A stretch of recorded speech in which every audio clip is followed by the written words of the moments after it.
Thank you for the generous introduction, Sci-Fi. It's good to see you.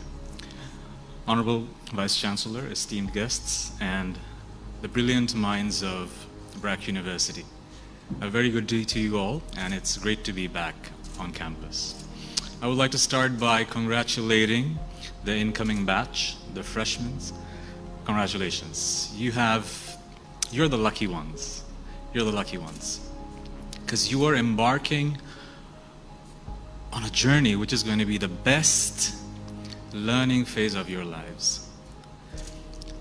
The reason I'm saying best is because these are the 4 years of your lives, these are the 4 years of your lives where you are going to be calling the shots. Your parents are not going to tell you porte bosho. Your teachers are going to teach you and not be that much invested in your studies, but it's you who will make sure that you're responsible for your own studies. So those who are responsible, you'll shine, and those who are not, you might not shine, but this is the time you will shine for sure. Now, as I was driving from my home to campus today, I was reminiscing about my time here at BRAC University, and I was like, what should I talk about today? And I was asking myself, what did students like about my classes? And I realized that they used to like the fact that I used to teach content just like any other teacher, but they used to appreciate more what I used to share about the real world that's around us today. I used to bring into class what I really miss. Every day to class. What do you mean by every day to class? For example, today I'm going to be spending 8 minutes on stage.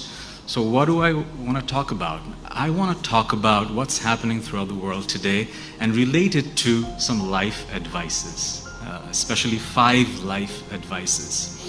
So here it goes. The number 1 is embrace change. The thing is, change is the only constant, but most of us, we don't accept change. But as I look back, the reason I'm here today and I've achieved whatever I have achieved is because I was malleable and I was open to change. Just to give you an example, why change is so important. You all have seen this incident this past week where Cristiano Ronaldo took 2 bottles of Coke and put those bottles aside on a press conference. It created ripples throughout the stock market and the stock price for Coke plunged, right? So I'm talking about change.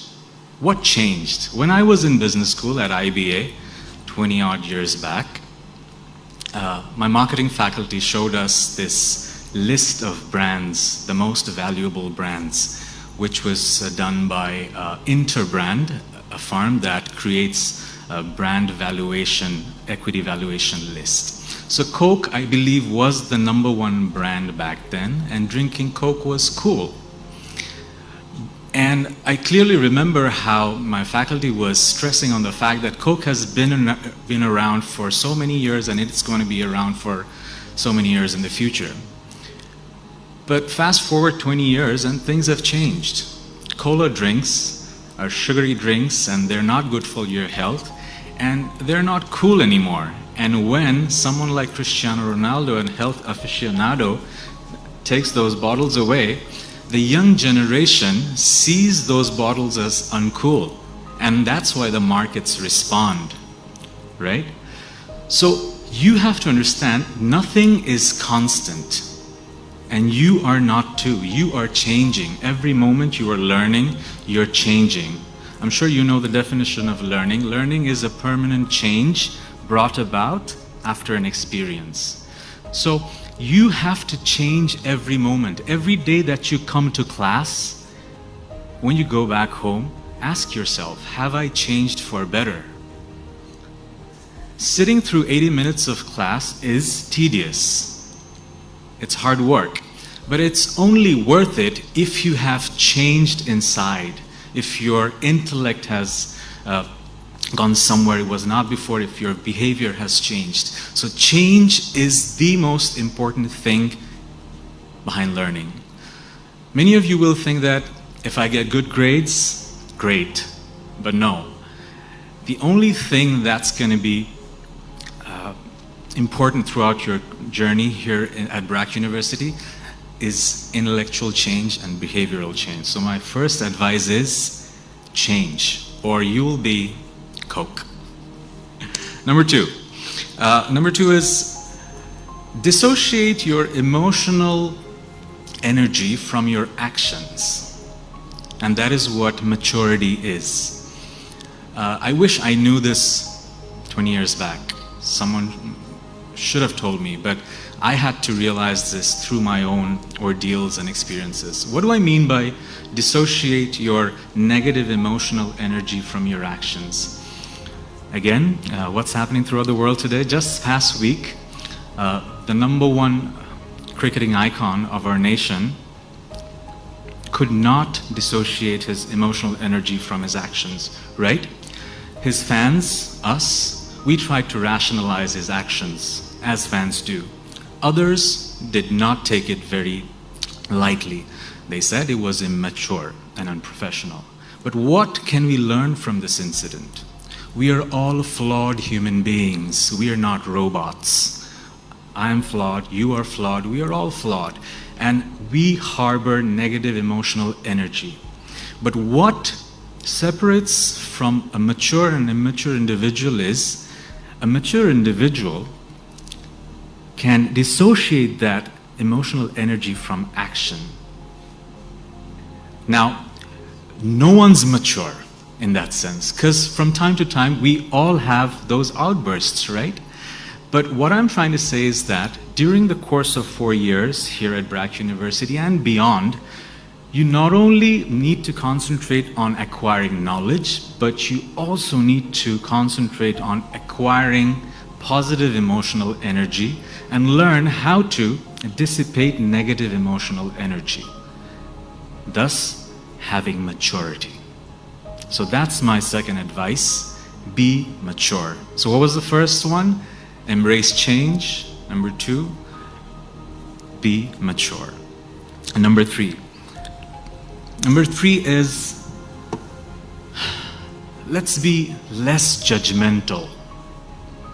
We are all judgmental human beings, right? We all judge each other every now and then. When you're in class, you'll be judging your professor.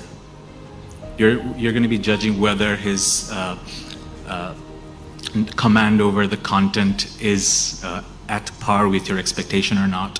You're going to judge whether he is boring or not. You're going to be judging him every other day. All the faculties. Your faculty member is also going to judge you, whether you're attentive, whether you're a good student. We are all judging each other. Now, judging, if it's part of your job, it's good.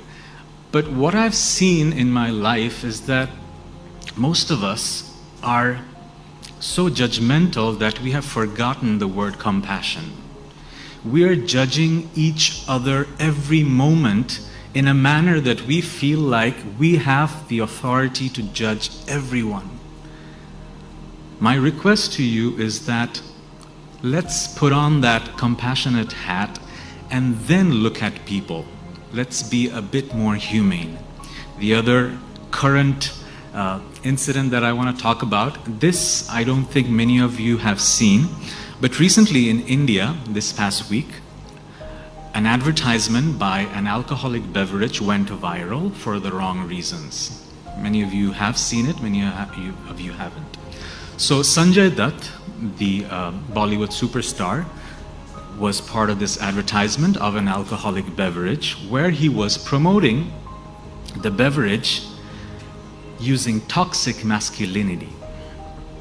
Now this advertisement was aired maybe 25 years back, I don't know the exact date, but in 2021 when someone watches it, it's evident that it's extremely toxic. And that's why it went viral this week.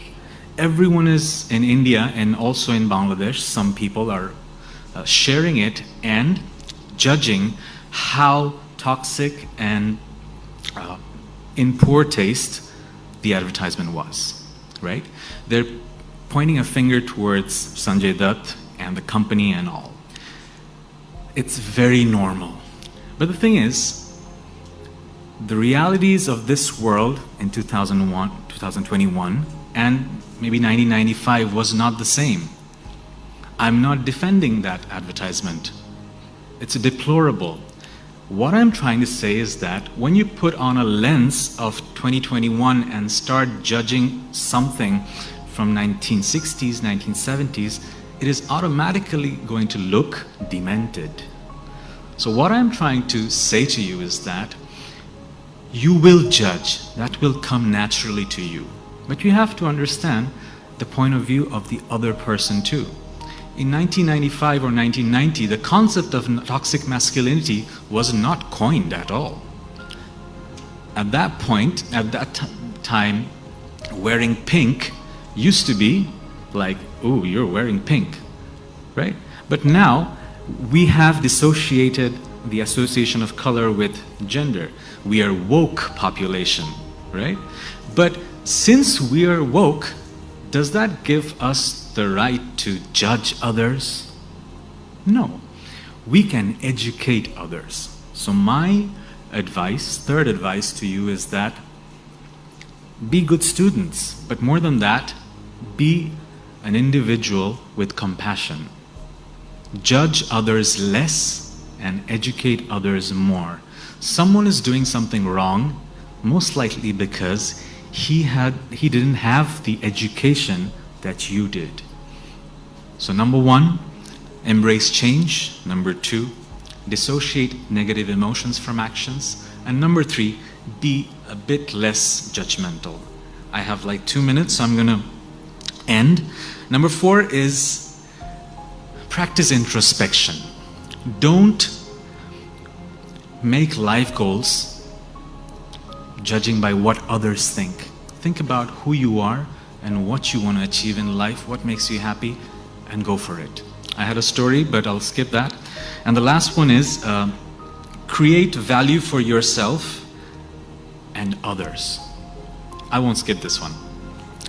So the thing is, in life, we are all in a rat race, right? You would agree. Most of us are in a rat race. And we are competing with each other. And if you read books, autobiographies of people who have achieved a lot, there's a common thread. The common thread is that fulfillment doesn't come from material wealth and accomplishments. Fulfillment comes from reaching out to people and empowering others' lives. So this sensibility came to most people at a later stage in life. Why not practice this thought from the very beginning? That way, you are actually living a life of fulfillment. So my last advice is create value for yourself, study, accomplish, but at the same time, create value for others. You decide how you want to do it. I decided that I'm going to create art and make the world a better place, and that's how I'm going to reach out to millions of people. That was my calling. You will decide how you want to reach out to the millions of people. So that being said, I'm honored to be part of BRAC University. I was part of this university for so long. I still consider myself a part of BRAC, and it was an honor to be here today with all of you. I pray and hope that the next 4 years for you will be a rewarding one, and hopefully the next time I'm at BRAC University, I'll get to visit the amazing campus that I'm looking forward to. Thank you everyone.